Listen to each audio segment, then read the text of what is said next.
we asked what's your name again? Bob. Yeah, Bob. Jason Buttrill, our chief researcher, former military intelligence, to stay in because or Bob. Or Bob, yes. Yeah, sometimes called Bob, Jeff, whatever.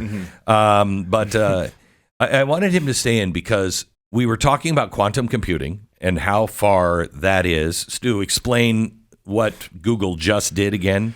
So they came out with a new chip. They've announced they have this chip called Willow. It was able to complete a problem in 5 minutes, while the same task would have taken today's supercomputers 10 septillion years, which is longer than the universe has existed. Okay. Okay. So, by the way, think of that. That's what that can do in 5 minutes. You have a problem you're dealing with, and you're like, you know what? Let me sleep on it. Do you know how long that is to a quantum computer? When by the time you get back, it's like, who are you again? Right, I mean, it's already like, evolved. It's so far ahead. Mm-hmm. Okay. So everything's about to change. We started to talk about this because of the drones over New Jersey, New York City. We think they may be something new technology that we have, and others may have, that we have reverse engineered. That's what has been planted in our heads here for a while. But war and everything else is going to change. And this time it's going to be, even if it doesn't get to nuclear war, it's going to be horrifying. Absolutely horrifying. Everything that we have, aircraft carriers, everything else, that's done. It's done. Now let me take you through this. The British, when we fought in the Revolutionary War, they were like, what? These animals, they're savages. They won't line up so we can shoot them. Right? We used our brains instead of everybody else's bodies, and we won. But that changed war. Then the next war we had that was really horrifying was the Civil War, and that was horrifying to Americans. And I know from Diaries in the Family, my great-great-great-grandfather who fought for the Union was he came back. He was in Andersonville, and he came back, and he was never the same. And people weren't the same after that because of the 600,000 dead in our country at a time when we had how many million? 3? I mean, the blood was just everywhere. Then we had other wars, and everybody was pretty much okay. And then the big one was World War I, because we went out on the battlefield. Remember, the Gatling gun was not used in the Civil War because everybody thought it would be a waste of ammunition. Wow. That would have solved things pretty quickly if one side or the other would have had that. But we come with a Gatling gun and we bring it on the back of a wagon dragged by a horse. Okay. In World War I, that's all now mechanized, and no one saw that coming. No one knew what that was going to be like. People had started to make tanks. We started to use air warfare. We started to use gas and science. All of this stuff was used, and people came back and literally were shell-shocked for the rest of their life. They had never seen anything like that. The quickness of death changed war forever. Then World War II happens, and we fight it pretty much the same way. What affected people for a very long time was war. They were affected just like everybody else in every other war and every other epic. However, you were really set back if you walked into one of the concentration camps and you saw how science was being used, or you witnessed the explosion of the atomic bomb. You never recovered from that. And I know this used to be top secret. This is from Major Robert A. Lewis. He was on, was it the Enola Gay that bombed Hiroshima? Yeah. Right. Yep. So he was on the Enola Gay, and he was the navigator, I think. And his job was also to make notes of what was happening. This is the original text from the Enola Gay in his handwriting. He says 0730, we are loaded. The bomb is now alive. It's kind of a funny feeling knowing it's right in back of you, knock wood. We started our climb to 30,000 feet at 0748. Well, folks, it's not long now. At 18,500 feet, I said on autopilot for the last time until bombs away. I checked with the crew at 20,000 feet. So far, everything is satisfactory. We've just reached our altitude at 0830. He's saying with a report primary, target is the best target. Everything is going well so far. It looks like we're making the bomb run at Hiroshima. Right now, we are 25 miles from the Empire, and everyone has a big, hopeful look on his face. Okay. It won't be very long before it happens now. So he says there'll be a short, because he's taking minute by minute what's happening. And he writes at the bottom of page 5, there'll be a short intermission while we bomb our target. So they drop the bomb. They have to be up 35,000 feet, and they turn the plane. They're trying to beat hell away from it, but they also need to observe it. He said, here's a brief blow-by-blow description of the bombing run. We turned off our IP and had about a 4-minute run on a perfectly open target. Tom scrutinized on his briefed AP and let go. For the next minute, no one knew what to expect. The bombardier and the right seat jockey or pilot both forgot to put on their dark glasses and therefore witnessed the flash, which was terrific. Then, in about 15 seconds after the flash, there were 2 very distinct slaps on the ship. Then there was this physical effect we felt.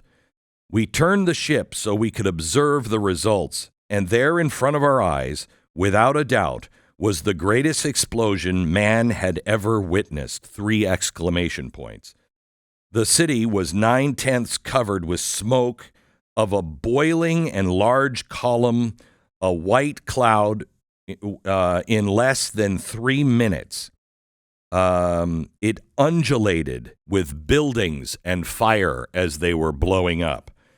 Then that undulating cloud reached 30,000 feet and then went to at least 50,000 feet. I am certain the entire crew felt this experience was more than any human had ever thought possible.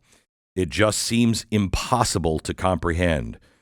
Just how many in Japan did we kill?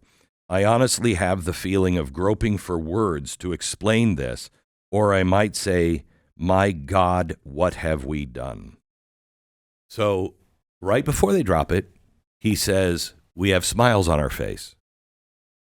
3 minutes after they drop it, he says, my God, what have we done? So this was the next big change in war. But it was really, up until the 80s, it was theory. Nobody had really seen it. We knew it was going to be bad. We were afraid of it. But only the people who actually witnessed it said, dear God, what have we done? Okay? That changed war. That changed everything. Since that day, we have all been saying, let's just not get to nuclear war. In the 80s, we all learned from the movie The Day After, which was on TV, and Gorbachev and Reagan both came together and said, this can never be fought because it can never be won. We thought we were past it. Now we're there again. But that's not what war may look like this next time. It may get there quickly, but that's not what war this time is going to take the breath of everyone away because it won't be humanized. It's beyond mechanized. It's computerized. And so now it will happen at such a rate of speed, you won't be able to comprehend. Do you agree with that? Oh, completely. And what's interesting to me and hearing you read that, I'm actually more interested in his comments before they drop the bomb. less so Yes. on afterwards. Because before, remember, like if you've watched Oppenheimer, the scientists didn't know what was going to happen. Yeah. They were like, it's either going to be a big explosion or it's going to be a chain reaction and the entire world's going to combust and we're all dead. So they didn't really know. They're like, what's about to happen? Very similar today. And going along on your theory of we're getting rid of the old weapons before these newer weapons are unveiled. These new AI weapons. They don't know what they're about to set off, what era this unleashes, what's going to happen. Do we happen to have the audio? We played it a few days ago. Guy from San Francisco told me about buying Bitcoin, and I didn't. Mark Andreessen. You remember him because of the $1 billion you lost by not listening to him. I think it was $2 billion now that I would have been worth had I listened to Mark Andreessen with personal advice. And I'm like, what does he know? Anyway, a lot, yeah, a lot more than me. We had it a couple of days ago. Let me take a 1-minute break. See if you can find it real quick. Because this is stunning what the White House told him. It's why, do you notice all of a sudden Silicon Valley was like, yeah, you know what? I think I'm for Donald Trump.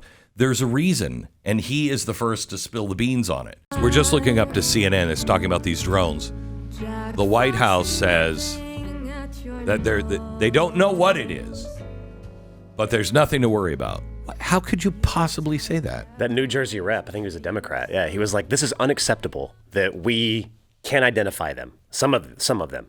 But then he follows it right back up, just like you said, with, yeah, but we're not concerned that it's a public. How would you know that it's not a public safety threat? Unless someone high up told you, hey, don't worry. So weird. Okay. So let me show you how close we are to absolute insanity. This is Mark Andreessen on Barry Weiss, just I think last week, talking about a meeting last fall at the White House, talking about AI. Listen. We had meetings in D.C. in May where we talked to them about this, and the meetings were absolutely horrifying, and we came out basically deciding we had to endorse Trump.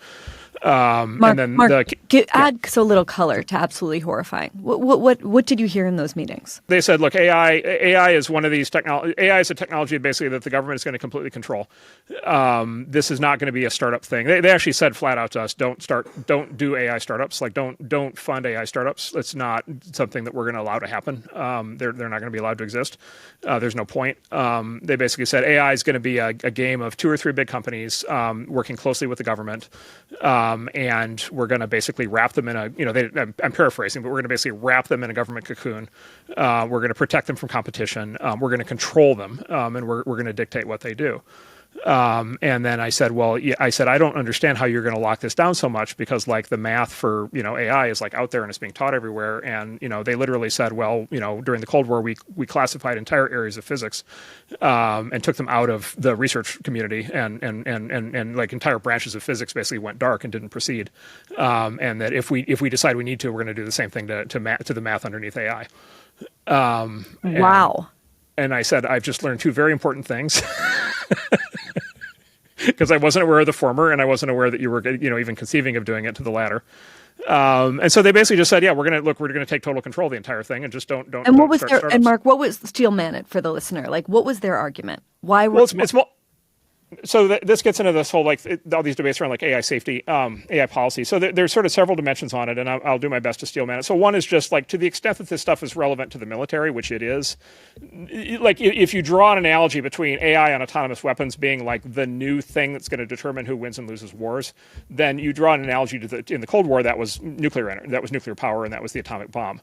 And the federal government, the steel man would be the federal government didn't let startups go out and build atomic bombs. Right. You had, the Manhattan Project, and everything was classified. And, at least according to them, they classified down to the level of actual mathematics. They tightly controlled everything. And that determined a lot of the shape of the world. Right. And so there's that. And then look, there's the other, that's part one. And then look, I think part 2 is there's the social control aspect to it.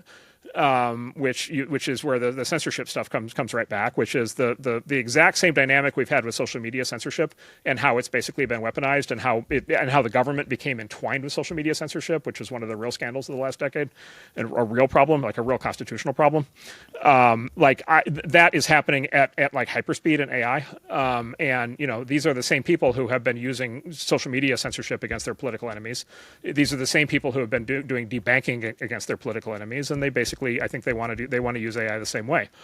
And then look, I think the third is, I think this generation of Democrats, the ones in the White House under Biden, they became very anti-capitalist, and they wanted to go back to much more of a centralized, controlled, planned economy. And you saw that in many aspects of their policy. But I think, quite frankly, they think that the idea that the private sector plays an important role is not high up on their priority list, and they think generally companies are bad and capitalism is bad and entrepreneurs are bad, and they've said that 1,000 different ways. And they demonize entrepreneurs as much as they can. I did. I mean, that's kind of like the Pentagon coming out and saying, "Oh, by the way, UFOs are real." Let's move on. I mean, like what he just said is, it's true, and the first one is the only one that you go, okay, well, I kind of see that. You don't want people making nuclear weapons, but you're not going to, it will only be very, very, very big companies, because it'll be quantum computing with AI that will control everything. So that'll only be government level or Google level kind of companies. That's scary enough. But then when you put on top of that, you put what he said, then there's a social control aspect. Oh my gosh. The world's about to change. And, where I started the show today was, we have to know the truth. This is why Doge and everything else is so important. They need to declassify all of this stuff. We need to know what we can trust, what's true, what's not, because otherwise everything runs out of our control entirely. And we need to be able to trust and know, are we being manipulated or not? And the answer right now is absolutely yes.